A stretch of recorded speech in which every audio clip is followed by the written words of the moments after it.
J'ai commencé à m'entraîner à être DJ quand j'avais 12 ans et j'en ai 53. Ça fait 40 ans que j'écoute de la dance music.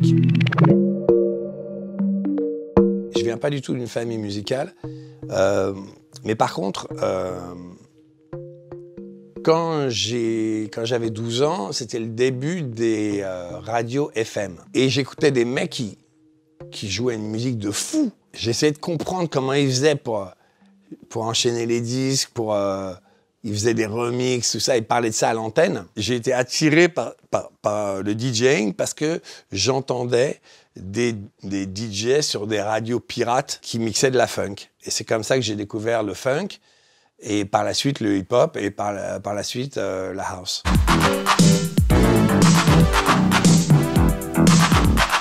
La première fois qu'on a entendu parler du hip-hop en France, c'était Sydney. Et un jour, je me souviens très bien, j'ai vu le mec scratcher. Mais alors, ça m'a complètement éclaté le cerveau.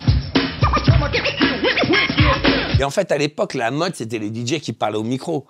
C'était ça. Même en boîte de nuit, hein. Ils baissaient la musique, ils parlaient au micro et ils envoyaient un autre disque. Et alors que moi, ça a tout de suite été la technique qui m'a plu. Et très vite, j'ai commencé à acheter des boîtes à rythme, des sampleurs. Par exemple, s'il y avait un morceau que j'aimais bien,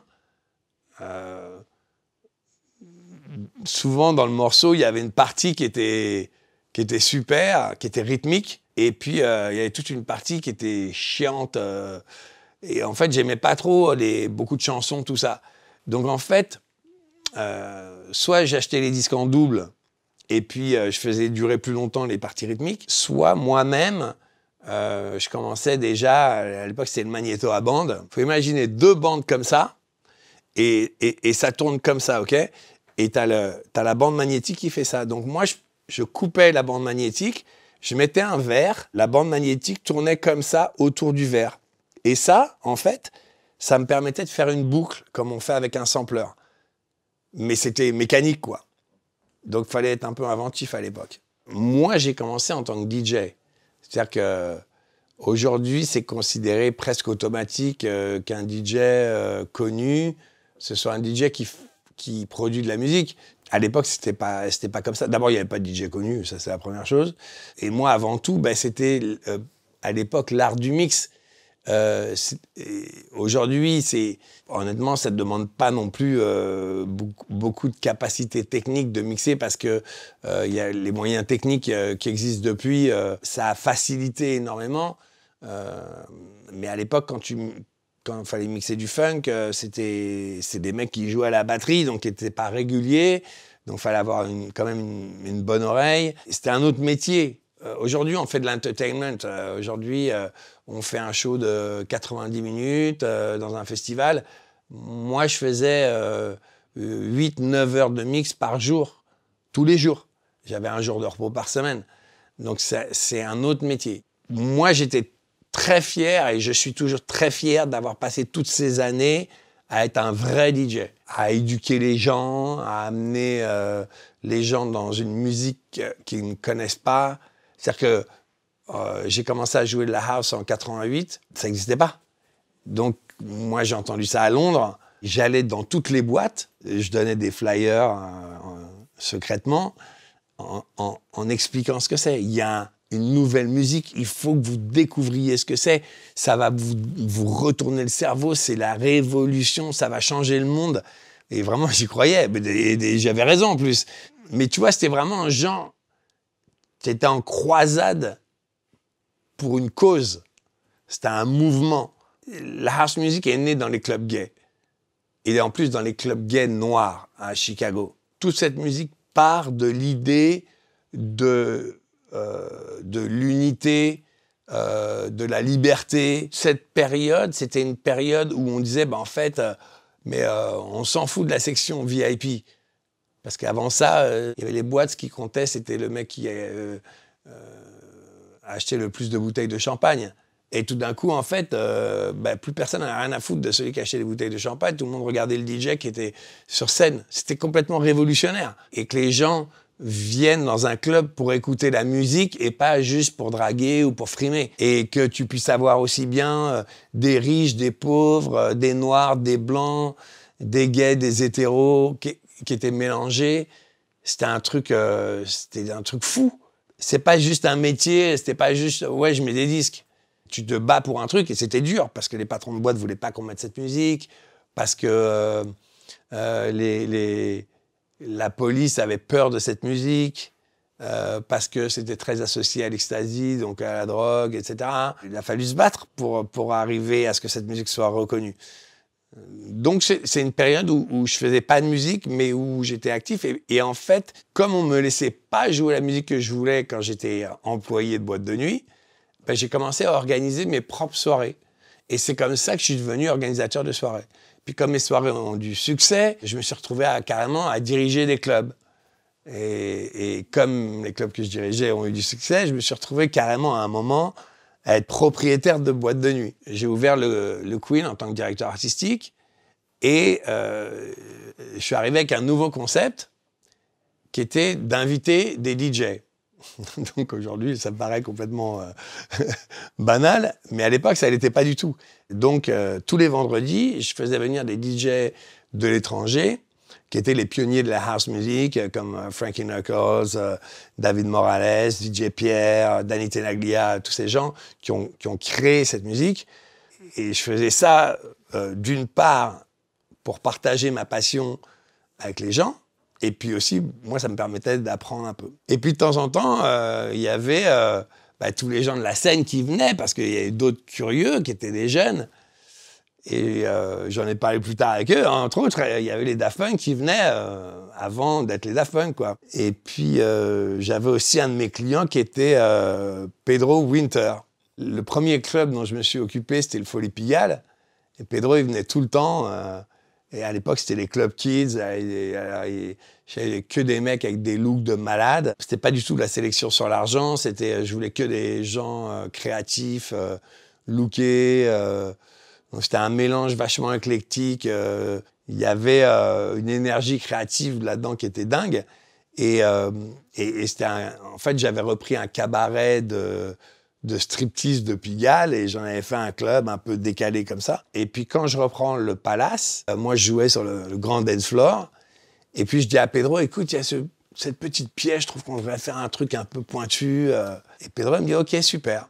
Et il fait les soirées hype. Et donc, on book tous les DJ de la French Touch, en fait, mais avant que ce soit connu, quoi. Donc, tu avais des soirs où tu avais, mais réellement le même soir, tu avais Daft Punk qui jouait, Cassius, Dimitri from Paris, DJ Gregory, Bob Sinclair. Mais le truc qui était ouf, c'est que il y avait là de quoi remplir des stades plus tard. Mais à cette époque-là, j'osais pas les faire jouer dans la salle principale. Et le truc qui est très marrant, c'est que l'année suivante, Pedro me dit, écoute, je suis désolé, David, mais j'ai vraiment une opportunité et ça me fait chier de te laisser tomber, mais je vais devenir manager de Daft Punk, c'est énorme, ils sont en train d'exploser. Et moi, j'avais les boules parce que bon, il était quand même très bon, Pedro. Et il m'a ramené une clientèle de malades. Et il me dit, mais tu sais, chez mon pote, il est super, t'inquiète pas, et il va me remplacer. Et en fait, le pote, c'était DJ Falcon. Et le mec, chaque fois, il venait au bureau, il me faisait écouter des boucles, que des boucles. Il faisait que des samples, et, tu vois. Et il monte Together avec Thomas Bangalter. Et ils font le label roulé, et ils sortent des disques de fous. Et un jour, j'entends un truc de dingue.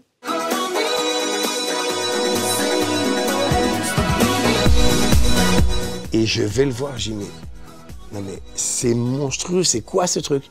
Ben on a fait ça avec Thomas, mais je sais pas, je crois que c'est pas assez bien, on va pas le sortir. J'appelle Thomas, je dis, mais vous êtes malade, c'est le plus gros disque que vous ayez jamais fait. Non, mais je le garde juste pour le live. Je dis, vous êtes fous. Et moi, j'avais une copie. Et de temps en temps, je le jouais. Et puis, un jour, il m'appelle, il me dit, non, David, c'est pas cool et tout. Je te l'ai passé, mais faut que tu arrêtes de le jouer. Ah, j'avais les boules parce que j'aimais tellement ce disque. Et un jour, j'entends à la radio Call on Me.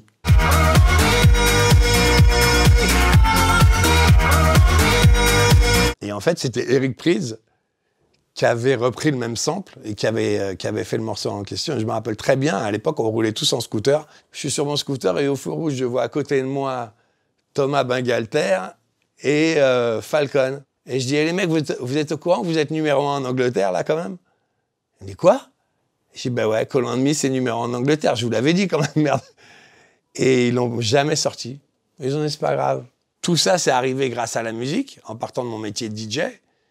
Et puis, à un moment, je me suis retrouvé dans une position où, finalement, mes clubs, ils cartonnaient, mais je n'étais pas heureux parce que je ne pouvais pas faire ce que j'aimais. Au départ, j'avais commencé à faire ça pour la musique. Et puis, tout d'un coup, je m'occupais des toilettes qui étaient bouchées, de la problème de l'agent de sécurité qui s'était fait arrêter parce qu'il avait frappé quelqu'un. Et à un moment, j'en pouvais plus. Et j'ai tout arrêté, voilà, pour faire de la musique. Et ça s'est passé en 2001. Les morceaux les plus importants, je crois qu'il y a... Ben, le premier, c'était Just a Little More Love. Just a little more love, just a little more peace, is all it takes. Juste parce que c'est le premier. Et parce qu'il y avait déjà ce côté sombre mélangé avec une chanson pleine d'espoir et avec de la soul. Après, je dirais Love is Gone.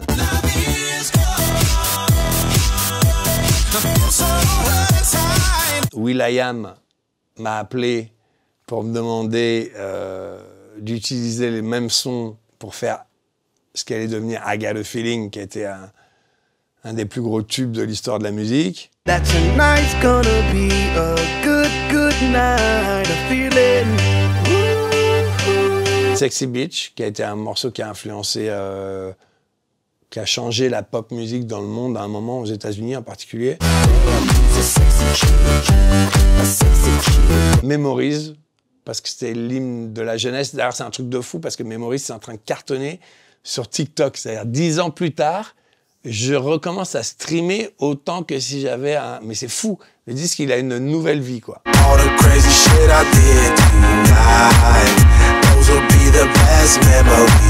Je pense que mon meilleur disque, c'est Titanium avec Sia. J'ai pris un gros virage avec One Love, parce que j'ai commencé à faire des collaborations avec des artistes américains de la musique urbaine et à mélanger l'électro avec la musique urbaine, ce qui était très nouveau. En 2009, je commence à faire de la musique, je fais Sexy Beach. Je reçois des messages qui disent que j'ai vendu notre musique au noir. Bon, déjà, les abrutis qui ne savent même pas que la house music, à la base, c'est de la musique noire. J'étais le mec, en fait, qui travaillait avec... alors qu'on venait tous de l'underground, qui travaillait avec des artistes pop, qui travaillait avec des artistes de musique urbaine. Je me suis fait défoncer. Bon, ça fait 10 ans depuis que tous les DJ qui ont eu un tout petit peu de succès ont fait exactement la même chose que moi, et c'est aujourd'hui devenu complètement normal. À un moment, l'EDM s'est tellement commercialisé que j'ai plus supporté, et moi je suis revenu en arrière, j'ai créé un mouvement qui s'appelle Future Rave, et j'ai commencé à faire de la musique qui n'avait justement aucune prétention commerciale, mais qui était de la musique de festival purement électronique, et de la musique de rêve, quoi, mais avec le son d'aujourd'hui.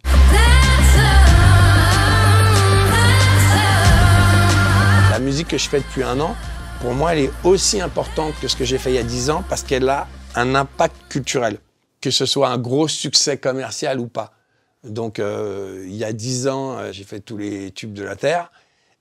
Et là, ce que je suis en train de faire avec la Future Rave, pour moi, c'est aussi important parce que ça a un impact culturel sur ma scène. Et ça change la musique qui est jouée dans les festivals. Mais pour moi, l'album ultime de ma carrière, c'est Nothing But The Beat, parce que c'est assez dingue, quoi. Je crois qu'il y a 12 singles sur l'album. On a exploité cet album pendant 2 ans, c'est-à-dire qu'il n'y avait que des tubes, quoi. Et moi, ma référence ultime, c'est Michael Jackson, Thriller. Et toute ma vie, j'étais obsédé par ce disque où il n'y a pas un morceau qui est là juste pour faire du remplissage. Et je ne veux pas dire que je m'en suis rapproché parce que je n'aurais pas cette prétention, mais je crois que Nothing But The Beat, ça a été l'album le plus important de ma carrière.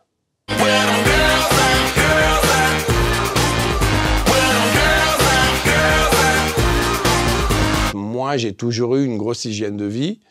Après, il y a des mecs qui se déglinguent tous les week-ends et ils sortent pas de leur lit du lundi au vendredi parce qu'il faut qu'ils se remettent. Bon, moi, ça n'a jamais été mon délire. Je bois pas, je me drogue pas, je fume pas.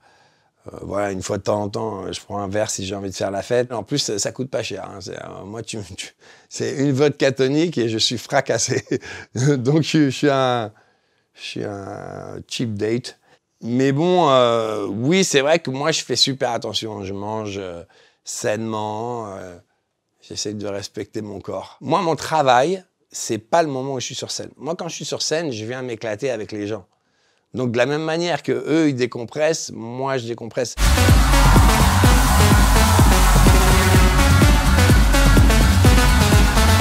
Le travail, c'est la pression horrible de choisir le single que tu vas envoyer à la radio, d'avoir peur de te planter, de faire une journée entière devant une caméra en disant salut, c'est David Guetta et vous êtes sur telle radio. Salut, c'est David Guetta et vous êtes sur telle radio. T'en fais 250 de suite comme ça et t'as envie de mourir. Et tous les artistes font ça et c'est voilà, je le dis, voilà, Combini, on déteste faire ça. Par contre, être sur scène, c'est le contraire. C'est-à-dire que je m'éclate à être sur scène. Donc voilà, c'est ce que je te dis, mon travail, c'est l'effort d'être en décalage horaire et que ce soit dur de prendre l'avion. C'est ça, en fait, le travail. Le truc qui est marrant, en plus, c'est que moi, par exemple, je suis un mec, je fais de la musique parce qu'il faut que je fasse un single. Alors, je dis, bon, allez, je vais faire un tube. Puis, oh là, j'ai besoin de me détendre. Allez, je vais faire un disque, un truc, je sais que ça peut pas marcher, mais je trouve ça intéressant. Mais réellement, c'est comme ça. C'est-à-dire que je vais passer d'un style musical à un autre pour me détendre. Comme un autre mec va jouer à la PlayStation ou mater un film, ou voilà. Je me lasse vite. Et comme ma vie, c'est la musique, quand il y a un courant musical, j'en ai marre avant les autres parce que j'écoute tellement, je joue tellement que généralement, j'en ai marre avant que les autres en aient marre. Et puis alors, je passe à un autre truc. Et puis, il m'est arrivé souvent que le truc qui m'intéresse, ça devienne le truc qui devient la mode. Après, ça m'est arrivé aussi que ce soit pas le cas. Donc, sur une longue carrière, on va dire, tu as des moments où tu es plus ou moins inspiré, tu as des moments où c'est toi qui es le leader du mouvement, on va dire. Et puis, il y a des moments où tu es moins inspiré. Et à ce moment-là, c'est l'expérience qui remplace. Et puis, comme tu sais un peu comment ça marche, tu t'adaptes un peu à la situation et puis t'attends que la vague passe jusqu'à ce qu'il y ait des nouvelles idées à nouveau. Je sais pas trop l'expliquer, mais je pense que mon plus grand talent, c'est ça. J'ai une oreille pop, en fait. Et c'est marrant parce que évidemment, j'ai beaucoup d'amis qui font de la musique, qui sont producteurs. J'ai des amis qui sont des monstres techniquement dans le son. J'ai des amis qui sont des monstres en termes de composition ou des instrumentistes qui sont incroyables. Et quand on se parle tous, il y a beaucoup de gens qui m'appellent quand ils font un album et qui me disent « Bon, c'est quoi le single ?» J'entends les choses d'une certaine manière et en fait, quand je suis avec des gens qui écrivent, jusqu'à ce que j'arrive à entendre ce que je veux entendre, je lâche pas. Voilà. Je sais pas comment te dire, la musique, c'est un peu des mathématiques, en fait. Quand j'étais jeune, j'aimais pas du tout la musique classique. Ça m'a jamais touché parce que j'avais besoin que la musique me fasse danser. Aujourd'hui, je suis capable aussi d'écouter de la musique classique parce que je retrouve certains schémas qui sont des schémas mathématiques. Je veux pas dire qu'il y a des formules, mais quand même un peu. Et moi, j'ai pas la formule absolue parce que j'ai pas été formé classiquement. Donc le héros, par exemple, de la pop musique, c'est Max Martin. Les gens savent pas qui c'est Max Martin, sauf que ça fait genre 10-15 ans que 30 à 40% des titres qu'on entend à la radio, c'est lui qui les fait. Il se dit secrètement qu'il a des formules. C'est vraiment des maths. La musique, c'est des maths, en fait. Les mecs, qui vont me dire « Ah ouais, c'est horrible ce que tu dis, c'est un feeling, c'est un truc. » Mais en fait, le feeling, il est généré, l'émotion dans la musique, elle est générée par la distance qu'il y a entre les notes. Et la distance, elle se mesure en chiffres. Je suis pas super fort, j'ai pas l'oreille absolue. Donc, je fais encore des erreurs. Mais en fait, c'est grâce à ça, parfois, que je fais des tubes. Et donc là, j'ai un nouveau disque qui s'appelle Dreams. J'ai fait un cover de Fleetwood Mac, là, la vidéo qui a tellement buzzé.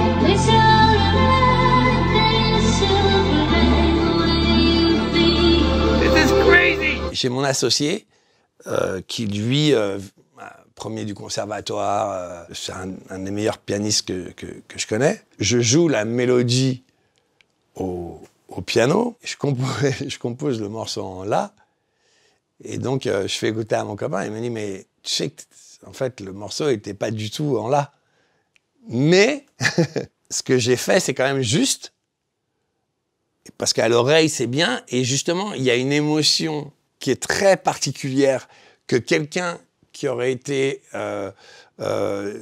entraîné de manière classique, ben, il ne serait jamais venu avec ce type d'accord, avec cette mélodie. Je ne suis pas prisonnier de règles, on va dire.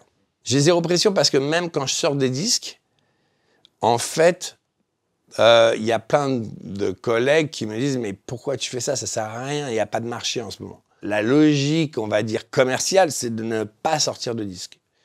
Donc moi, je sors des disques parce que j'ai envie de sortir des disques. Je sors des disques parce que j'ai une communauté qui m'a soutenu pendant des années et des années. Et au moment où ça va mal, j'ai envie d'être là pour eux. Je pense que c'est un des moments où je suis le plus créatif de ma vie, en fait. Le Covid, ça a été, d'un point de vue créativité, ça a été très bon.